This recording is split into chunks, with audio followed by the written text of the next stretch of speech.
तुझ्याकडे बघून घरच्याचा अर्धा खचून जाईल ना. एक तर गेलाय, आता तू आहेस, तू असं म्हणलं तुम्ही काय करताय? घरच्याकडे बघू ना, तुला खचून जाऊन कसं जमत? हा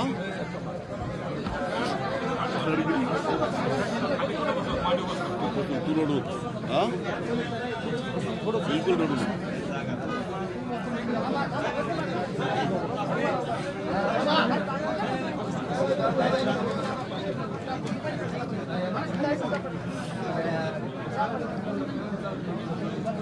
सगळेजण मिरजला चालले होते त्याच दिवशी 8 वाजता मिरजला निघणार होते. कुटुंबच हा कार्यक्रम होता आडगवेडा. फक्त 10 मिनिट काहीतरी काम आहे म्हणून गेला, ते डायरेक्ट गेला. बसलेलो लांबचा प्रवास थोडा आराम करता येईल. मला बोलून गेला की 10 मिनिटामध्ये वापस आलो म्हणून. म्हणलं रोजची हॉटेल रिटिंग आहे म्हणलं 5 मिनिट. पुन्हा घरापर्यंत पळत एक जण आलं की भाऊ म्हणलं तुमच्या भावाला वापस काय म्हणजे इकडं सगळे व्हिडिओमध्ये आले. हो व्हिडिओमध्ये सगळं आलं आणि तो पूर्ण असं एवढं लागलंय त्याला, असं लागलंय ना, तरी पण तो चालत स्कूटीवर बसून हॉस्पिटलला गेला. साहेब हॉस्पिटलला जाऊन स्वतः त्याला टाके घेतले. तिथं चर्चा झाली माझी, ॲम्ब्युलन्समध्ये चर्चा झाली. ऑपरेशन करताना डॉक्टरला स्पष्ट म्हणते फास्ट ऑपरेशन करा नाही तर मी मरण, एवढं बोलते. सगळं जी घटना झालेली सगळी मला त्यांनी सांगितली. स्वतः बोलला आहे माझ्याशी सगळं. आणि ते CCTVमध्ये पण ऑन रेकॉर्ड मिळलं.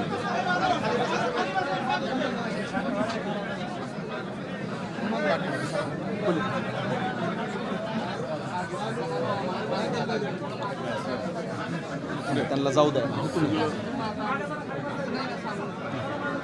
ऑन रेकॉर्ड आहे सगळं हळू टीव्हीमध्ये बी. आणि तिथपर्यंत परत ते उमेश मानेला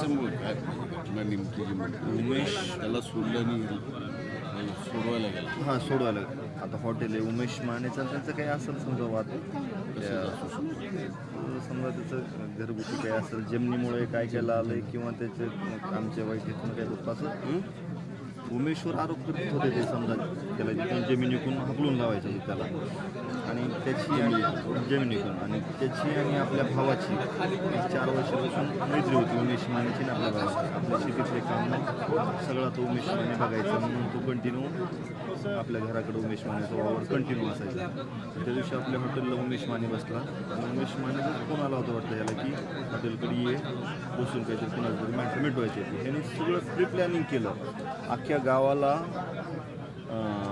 स्टेटस ठेवला की जे येणार नाही ह्या लढाईमध्ये मारण्यासाठी, म्हणजे त्या गावकऱ्यांचा, कदमवाडी गावकऱ्यांचा उद्देशून केला की नाही आला तर तुरंत तुमचं पण मी नाव घेणार आहे, मुंबईत बसा म्हणून. आता उद्देशून गाववाल्यांना स्टेटस आव्हान केलं. आव्हान करून जे सोनी जवळचा त्याचा जे सासरा आहे रामेश्वर गायकवाड म्हणून, त्यांनी स्वतः गाडी भरून प्री प्लॅनिंग करून हातेरं लावून येऊन कदमवाडी फाट्यावर गाड्या लावल्या सगळ्या. आणि त्यांनी सगळे नाही सोनी जवळचा तिथं थांबून गाड्या साईडला ठेवून चालत आपलं हॉटेल आणि टाकळी फाटा 100 मीटर अंतर आहे. तिथून सगळे प्री प्लॅनिंग चालत येऊन त्याने आले की उमेशवर अटॅक केला, उमेश मानेवर. मग हा तिथं सोडासोडी करायला गेला. मग हे सगळे तिथून पळायला लागले कारण मॉब भरपूर होता ना. आणि मग इकडे समोर आल्यानंतर आता सोडवताना प्रतिकार थोडा करतच ना, त्याने डायरेक्ट काढून लोक बसले. काढलं की त्यानं असंच धरलं आणि पळत आला. पळत तसं स्कूटीवर बसून पण ह्यालाच धरलं. हां ह्याला उमेश पळून गेला तिथून. त्याला मी मारले चांगलं, त्याच्या बी इथं हल्ला, तिथून फास्ट पळून गेला. माझे सख्खे चुलत भाऊ तिथं स्पॉटवर येतं बघायला. लहान आहे, एवढ्या पुढं ते तरी काय करणार आहे. कारण सगळंच त्यांनी ठरूनच केलं ना, ठरून प्री प्लॅनिंग करून केलं. सगळ्या गावाला आव्हान करून हे करून आणि हे पाठबळ दिल्यामुळं झालंय. तुम्ही टाकळीमध्ये कोणाला बी विचारा की कदमवाडी आपल्या असं टाकळी गाववाल्याचा थुका पण ओलाट नाही. आणि त्यांनी एवढं हे पण केलं नाही की चुनी जवळ जी प्री प्लॅनिंग करून आले ते सगळं सांगून बोलून सगळं ठरूनच आले होते. सुनी जवळवाले ते गाड्या करून सगळे. त्याच्यातले 2 जण कर्मचारी आहेत कारखान्यात. हा, कारखान्याचा दीपक परसराम कदम म्हणून तो एक कारखान्याचा कर्मचारी आहे. तो गायकवाड म्हणून गोडवान किपर आहे. हां, गोडवान किपर आहे. ती पण माहिती मिळाली. आता परत माझ्यावरच साहेब परत ते कट काढायला रचायला लागलेत की मी हे करायलो. रात्री एक जणाला साक्षीदाराला त्यांनी प्रेशर करण्याचा प्रयत्न केला याकड्यामार्फत. मला पण चालू आहे की कुठंतरी खोट्या गुन्ह्यात अडकायचं. मी माझ्या भावासाठी न्याय मागतोय साहेब आणि परत आणि खेळ चालू करायलेत माझ्याबरोबर. हे घाबरायला नाही पण साहेब शेवटी मी न्यायाच्या भूमिकेत आहे. मी काय आपला गेलाय तुमच्यावर काय काय आणि आम्ही काय बोळ्यान दूध बस प्यायलो काय इथं कुणावरही कसं अन्याय होऊ द्यायला. हां, त्याचं सपोर्ट करत नव्हतं तर मारतच नव्हतं. त्यांची हिंमतच नाही साहेब इथे येऊन हे करायची. त्याला बळ दिल्याशिवाय शक्यच झालं नाही ही गोष्ट. कुणाला बी माहिती विचारा त्या गावची टाकायचं काही कधीच वाद नाही विवाद आणि कधी त्यांनी शब्दही मोडला नाही कोणाचा. हे सगळं ठरवून केलं ह्याने. त्यांना पाठबळ दिल्यामुळंच हे एवढं त्यांच्यात ताकद आली नाही इथपर्यंत करू शकले. ते काय तब्येत होती भावाची साहेब माझ्या. एवढं सगळं होऊन स्पष्ट बोलत होता तो. इथनं चाकू घुसून इथून इतकंच राहिलं होतं पाठीमागं न्यायला. डबल ऑपरेशन झालं. असं खोललं इकडनं पण असं हे शिवलं आणि इकडनं पण शिवलं आणि उठून परत शुद्धीवर आलाय तो. शुद्धीवर येऊन माझ्याशी असं बोलण्याचा प्रयत्न केला फक्त आवाज येत नव्हता. ऑपरेशन झाल्यानंतर त्याने ऑक्सिजन वगैरे लावलेला होता. बीपी वगैरे स्टेबल झाला आणि ते जास्त त्याला त्रास व्हायला म्हणले डॉक्टर आणि तो हालचाल करायला म्हणले. एक कमरेला भूल घ्यावं लागेल म्हणले म्हणजे तो हालचाल केलं हे करणार. त्याच्यानंतर जी बीपी लो होत गेला ते परत अंत झाला त्याचा. तुमच्या साक्षीदारावर दबाव टाकतात ह्याची तक्रार नाही घेतली तुम्ही परत? मी अर्ज केला. आता DYSP ऑफिसला गेलो होतो. मी 2 अर्ज केलेत. एक जण मागं सारंग भाऊला विचारा. मी तिथं DYSP ऑफिसच्या समोर आहे. त्याचे काही कार्यकर्ते माझ्याकडे असे खुन्न देऊन बघतात असं असं करून. मी ओळखलं नाही पण ते सारंग भाऊनी स्वतः बघितलं. तिथं माझ्याबरोबर आले होते ते. कोण होतं काही काढतो आम्ही. उमेश मानेवर पण प्रचंड दबाव आहे. तो पण भाई उमेश माने जो आहे त्याच्यावर पण दबाव आहे. तो पण कुटुंबासोबत थोडा आज सकाळपासून DYSP ऑफिसला आमची भेट झाली. त्यालाही आधार दिला पाहिजे. आम्ही आहेत ना सगळे तो आता बाहेर गेला सकाळ त्याच्याकडे पण जायचं होतं. हो, तो नाही येतो मिसेसला घेऊन बाहेर.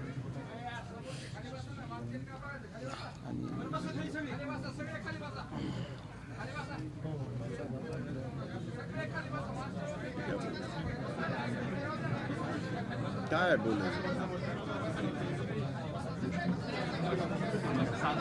खाली बसा खाली.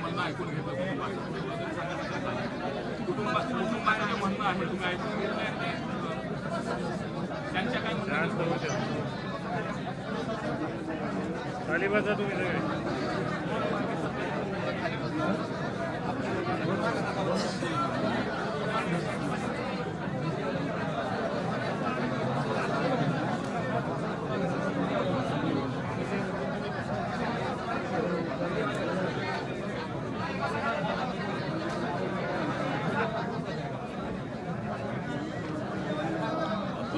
केस देताना अशी दिली की तो सोडवायला गेला आणि त्याला मार. बरोबर ना?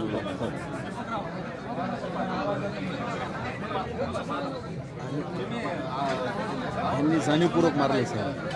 जाणीवपूर्वक मारले. अरे हो पण आता तर सोडवताना हो, सोडवताना जी परिस्थिती आहे तीच आपण सांगितली. त्याच्यात काय आपण काहीच नाही. हल्ला त्याच्यावर करण्यात आले होते. हा सोडवाय गेला होता. आपण ॲडव्होकेट वगैरे कोण लावले तुमचे अर्ज लागेल मला. हा अर्ज मला एक वकील पाहिजे. अर्ज पण करतो आम्ही. कोण तुम्हाला वकील पाहिजे? आनंद तिडके म्हणून एक द्या. बाकी त्यांना सहकार्याला म्हणून बांधर असतील इथलं करण्यासाठी. आनंद तिडके बघा म्हणजे हे सगळा विषय कारण आणखीन एक आरोपी पकडायचा राहिलेला आहे त्याचे सगळे आज सकाळी DYSP बोललो म्हणलं त्या आरोपीला मागच्या का अटक केली नाही काही नाही चालू आहे म्हणले आमचा तपास. म्हणजे तपास काय अटक करून करा ना म्हणलं त्यांना. ते नुसतं असं मन समाधान करतायत आणि काहीच करत नाही, नुसतं बोलण्यातच तेवढं मला हा करतायत. ॲक्शन असं घ्यायला पाहिजे ना त्यांनी. तिडकींची नेमणूक पोलिसवाले काहीच सहकार्य करीना. CDR हे ते काढा म्हणलं तर म्हणतात तुम्ही नंबर द्या. आता आपण नंबर द्यायची काय यांना CDR काढा. त्यांचं काम म्हणजे आरोपीचे आहे कोणाचं आले तुम्ही CDR काढा. ते म्हणते तुम्ही नंबर आम्हाला द्या. आम्हाला माहितीच का त्यांचे कोणाचे नंबर.